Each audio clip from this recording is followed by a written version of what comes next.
शाहू विकास आघाडीचे 4 उमेदवार विजयी झाल्याचे चित्र पाहायला मिळत आहे। 27-12 मुंबईचा आकडा बदललेला आहे।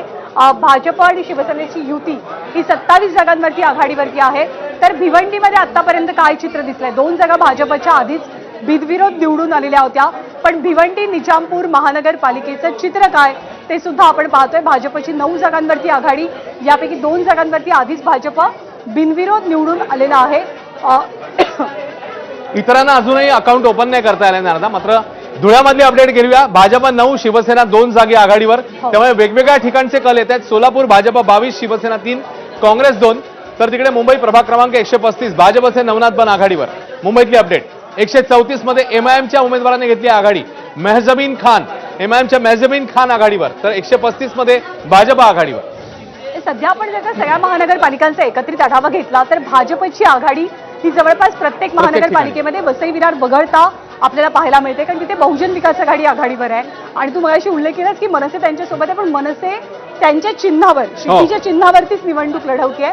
पण मनसेनं अर्थातच आपले 4 उमेदवार तिथे उभे केलेले आहेत। मुंबईमध्ये प्रभाग क्रमांक 135 नवनाथ बन यांची आघाडी, सोलापूरमध्ये भाजप 22, शिवसेना 3 आणि काँग्रेस 2 जागांवर आघाडीवर आहे। तर नवी मुंबईमध्ये भाजप 15 जागांवरती आघाडी घेत असल्याचं चित्र आपल्याला पाहायला मिळतं आहे। तर धुळ्यामध्ये भाजपनं 10 जागांवरती आघाडी घेतली, पण इतर कोणत्याही पक्षानं आतापर्यंत कलांच्या बाबतीत आपलं खातं उघडलेलं नाही। जे आतापर्यंतचे निकाल आपल्या हाती आले त्या निकालांमध्ये सुद्धा भाजप वरचढ ठरत असल्याचं चित्र आहे। इचलकरंजी असो, कोल्हापूर असो, भाजपचा विजय झालेला आहे। 4 नगरसेवकांचा विजय झालेला आहे। नवी मुंबईमध्ये शिंदे आणि नाईक यांच्यात काटेकी टक्कर आपल्याला पाहायला मिळते। नवी मुंबईचे आरोप प्रत्यारोप या निवडणुकीमध्ये अश्विन बऱ्यापैकी गाजलेले होते, मोठ्या प्रमाणात गाजलेले होते। आणि हीच नवी मुंबईची निवडणूक, नवी मुंबई महानगरपालिकेवरती झेंडा कुणाचा फडकणार याची कमालीची उत्सुकता आहे। इचलकरंजीची लढत जी आहे, पहिला निकाल जिथून हाती आला त्या इचलकरंजीमध्ये काय घडतं आहे? 10 जागांवरती भाजपची आघाडी, भाजपचे 4 उमेदवार नगरसेवक हे आधीच विजयी झालेले आहेत। तर इतर वगळता अन्य कोणत्याही पक्षानं इचलकरंजीमध्ये खातं उघडलेलं नाही किंवा कलांच्या बाबतीत सुद्धा आघाडी घेतलेली नाही। मुंबईमध्ये अरुण गवळी यांची कन्या योगिता ही पिछाडीवर असल्याचं चित्र पाहायला मिळत आहे। सोलापूरमध्ये भाजप 22, नवी मुंबईमध्ये भाजप 15 जागांवरती आघाडीवर।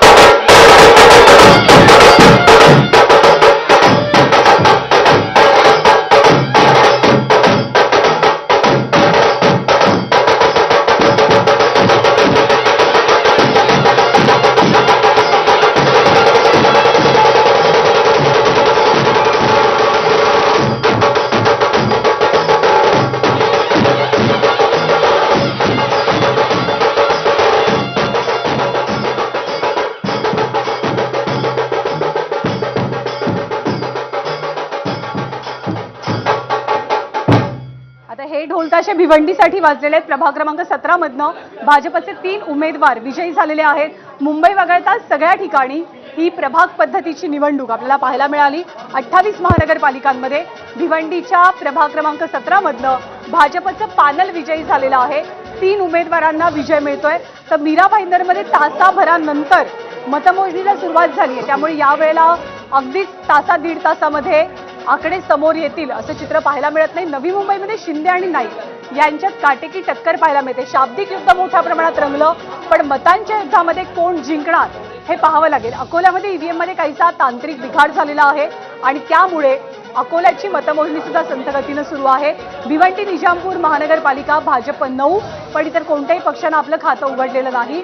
इथे भाजपचे प्रभाग क्रमांक 17 मधनं 3 उमेदवार विजयी झालेले आहेत। वसई विरारमध्ये भाजप 25 तर बविया 85 जागांवरती आघाडीवर आहे, त्यामुळे बहुजन विकास आघाडी ही एक प्रकारे स्वीप करताना दिसते। बरोबर सध्याच्या घडीला सुरुवातीचे कल आहेत, पण मनसे त्यांच्या बरोबर आहे आणि स्वीप करताना दिसते सध्या तरी वसई विरारमध्ये। भिवंडी प्रभाग क्रमांक 9 मधून काँग्रेसचे 4 उमेदवार जिंकले आहेत। भिवंडीतली अपडेट प्रभाग क्रमांक 9 काँग्रेसचे 4 उमेदवार भिवंडीमध्ये विजयी। काँग्रेसने तिकडे 4 उमेदवारांनी त्यांचा विजय मिळवलेला आहे। भिवंडीतली अपडेट एकूण 4 उमेदवार प्रभाग क्रमांक 9 मधून काँग्रेसचे जिंकलेले आहेत। भिवंडीची ही अपडेट पॅनल तिथून निवडून आलेलं आहे, कारण संपूर्ण पॅनल विजयी झालाय प्रभाग क्रमांक 9 मधनं। भिवंडीमधनं 2 निकाल समोर आलेत। पहिला निकाल होता तो भाजपच्या बाजूनं आणि दुसरा आता काँग्रेसच्या बाजूनं।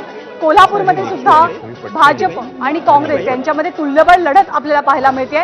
वसई विरारमध्ये बहुजन विकास आघाडीनं आघाडी घेतलेली आहे। नवी मुंबईत काय होते याची सुद्धा उत्सुकता आहे। उल्हासनगरमध्ये 5 जागांवरती भाजपची आघाडी आहे. शिंदेच्या शिवसेनेची 3 जागांवरती, पुण्यामध्ये 32 जागांवरती भाजपनं आघाडी घेतली तर राष्ट्रवादी